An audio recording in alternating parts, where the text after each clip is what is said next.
o Facebook já tem o metaverso dele, né? Ele comprou o Oculus faz muitos anos, o Mark Zuckerberg... Tem 10 anos. Viu isso lá atrás.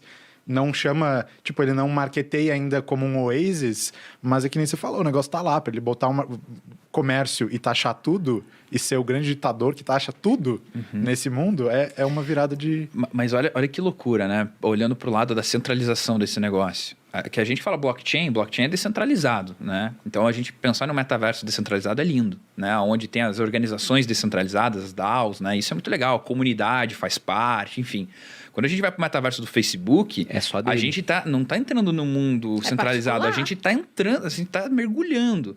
Porque pensa, o cara vai saber o que cada pessoa gosta de fazer sensorialmente. Então, se eu gosto de tomar banho frio, quero sentir o banho frio no metaverso, ele vai saber que eu tenho tendência a isso, ele vai saber quanto eu estou gastando, aonde eu estou andando, o que eu estou fazendo. E aí eu acho que os dados que ele coleta é surreal, né? É muito ruim. Você assinou ali falando. Exatamente. Bem, eu concordo, leve tudo de E ele mim. deve estar ouvindo falar. E daqui a pouco mandou algum anúncio aqui para mim de metaverso, né? Então, assim, eu acho que mora o perigo aí. É uma única empresa mundial que tem bilhões de usuários controlando não só o dinheiro, né, das pessoas, porque vai rodar muito dinheiro dentro desse jogo. Como é que você faz para ter uma stablecoin se você não pode ter stablecoin? Cria um mundo onde a stablecoin é a única moeda, né? Então, assim, eu acho que mora o perigo da centralização nesses ambientes por conta disso, né? Eu tenho um certo receio, sendo bem sincero, para um metaverso desse. Fazendo uma viagem nessa questão de metaverso, antes de entrar num ponto interessante que é sobre as criptos em si, né? Porque imagina...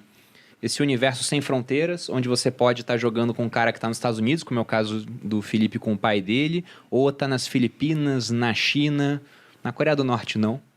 Só com o ditador. Ela é outro tipo de metaverso. É o metaverso à parte. Ela é o metaverso real mesmo. Mas você jogando no mundo sem fronteiras, vai ser necessário um dinheiro sem fronteiras. Então, por isso a gente deve ter o surgimento de outras criptomoedas ou ali o uso das que já existem hoje cada vez mais disseminado. Mas a gente citou aqui muito rapidamente, você falou de Matrix, por exemplo, né? E eu acho isso muito doido, porque falaram, o metaverso é um negócio novo. E eu tava pensando, será que é tão novo assim? Você pega ideias filosóficas antigas, você pega o Platão, por exemplo, que tinha a ideia de que existiam dois mundos. O mundo das ideias em si, o mundo inteligível, e o mundo sensível, onde tudo era uma cópia mal feita daquele mundo das ideias. A gente vai estar criando mais ou menos essa ideia platônica, quando tiver um metaverso onde as pessoas vão entrar para fazer tudo. Aí depois eu fui pegar concepções religiosas lá do passado, mas também do presente, né? Você fica aqui durante um tempo, aí quando você morre aqui, você vai para um outro plano, e algumas religiões têm a ideia da reencarnação, onde você voltaria para esse plano. E aí quando você volta, né? Você tem mais experiência, poderia fazer as coisas diferentes, mas geralmente um jogador ele joga de uma certa maneira, tem certas características. Então você acaba repetindo certos pontos daquela vida.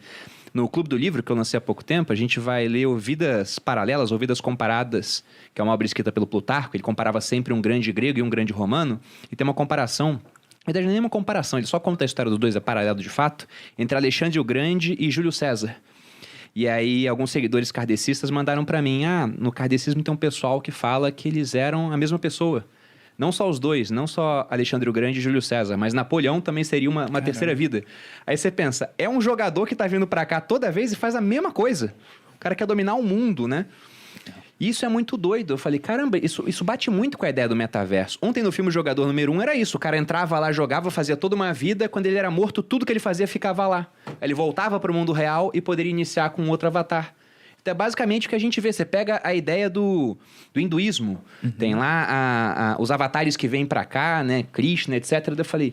E se nós já vivemos no metaverso? O Bruno sempre tá nessa, ele sempre mete essa. E se? Não, a gente não tem como saber, mas não. Mas você entende que a gente pode estar daqui a pouco colocando... É pra descobrir, não mas tá pode dando. falar, qual que é a graça de você não saber, né? É isso que se for, qual que é a graça de você não saber que você tá no metaverso? Pode ser um metaverso tão perfeito que a gente nem sabe. Plenamente. A graça é pra quem sabe. O personagem não sabe aqui, mas é muito doido isso. Você vai colocar um óculos E se alguém de realidade virtual quando você tá com um cabo conectado aqui na Matrix. Que arrisca a vida aí facinho e morre. Eu até trouxe um livro aqui, que é o Super Inteligência, do Nick Bostrom. A gente falou desse livro na live. Quando eu comprei esse livro, eu comprei imaginando a coisa errada. Eu li o título Super Inteligência, vi que era escrito por um filósofo e pensei... isso aqui deve ser para me ensinar a ter uma super memória, uma super inteligência. Mas, na verdade, ele falava sobre o que pode acontecer com essa evolução que a gente tem hoje, de algoritmos começando a criar algoritmos, ele dizia, na hora que um algoritmo for capaz de criar um outro algoritmo melhor do que o melhor homem, a gente pode estar dando início à criação de uma singularidade, né? E aí ele falava como se defender de uma superinteligência que pode ver que o ser humano é descartável. E uma das coisas que ele dizia é, a gente pode prender essa superinteligência numa realidade, uma simulação, uma emulação da realidade, e pode botar camadas de realidade entre isso. Mas a gente já tá falando em unir o metaverso com o mundo físico, né? É quase que um Matrix com aquele do Arnold Schwarzenegger lá. Vingador do Futuro, né? O Exterminador do Futuro mesmo, né? Que tem as máquinas que domina tudo. Então, eu acho que esse comportamento do ser humano de tentar entender de onde veio, para onde vai, estou infeliz aqui, queria fazer de novo, então vou usar um outro universo para fazer. É quase que, tipo, a insatisfação do ser humano, talvez, de viver a própria vida, até como nos comentários que a Malu falou, né? Que alguém falou, a vida é muito chata, alguma coisa assim.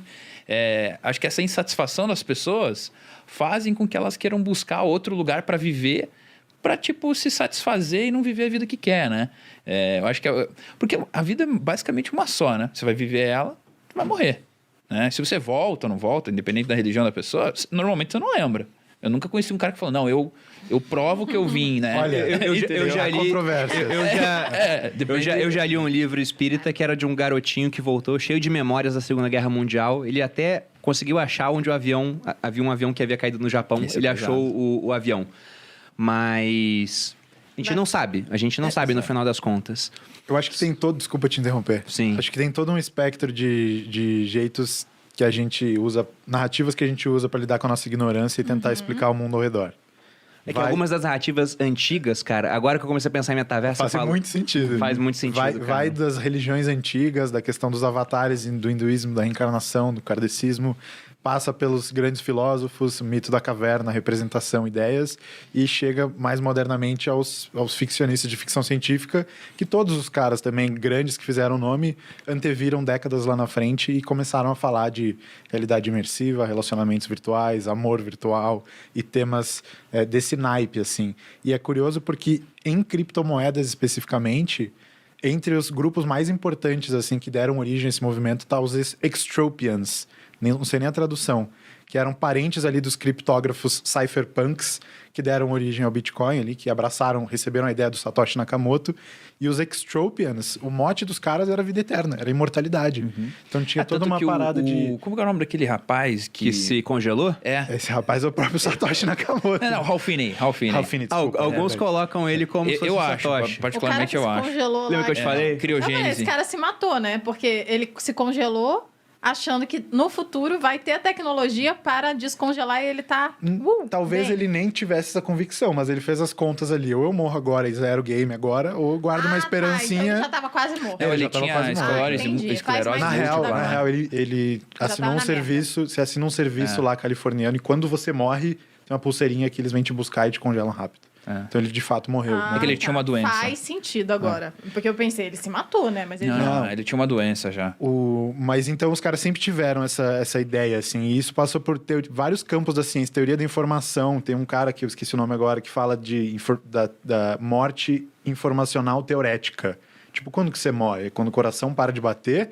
Ou é quando o seu cérebro não tem mais nenhuma informação ou memória que você consegue tirar dele, mesmo se o seu corpo não esteja aqui? Tipo, onde que é esse limite, né? E ele fala... E esses extropians, a galera que começou a estudar criogênese, criônica é o nome certo? A galera, tipo, partiu daí e falou, beleza, talvez tenha um tempo ali entre o momento que você é declarado morto legalmente ou medicamente até o ponto em que você se torna irrecuperável. Então, vamos aproveitar esse tempo para preservar a galera vivo, enquanto né? a ciência evolui. Depois a gente vê. O que é estar vivo? Por exemplo, um cara em coma, ele tá vivo. Mas ele não tá pensando, tá raciocinando, ele tá vivo. É uma outra Mas questão o cara que para o filosófica. coração batendo, né? O que é estar vivo eu no como final sou do formada dia? em Grey's Anatomy... Tem várias vezes o cara morreu e eles faz 1 milhão de coisas e o cara sobrevive. O coração para de bater. Se não foi morte cerebral, né? Que o corpo continua, mas o cérebro 4 parou. minutos sem respirar, sem nada, sem bater o coração e ficou lá. Mas eu vou voltar ao ponto do livro aqui só para concluir. A ideia no final é a seguinte: se surgiu uma superinteligência, uma das formas de conter aquilo é prender ela em um mundo virtual. e você cria camadas para evitar que ela saia. E aí ele chega na hipótese da simulação, que é um negócio muito antigo na filosofia também, onde ele diz, tá, e se isso já aconteceu antes?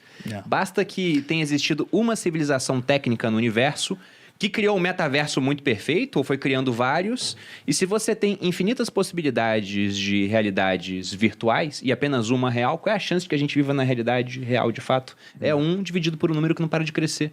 Aí quando perguntam pro Elon Musk, você acha que isso aqui é uma simulação? Ele fala, provavelmente é, porque matematicamente pode ser, né?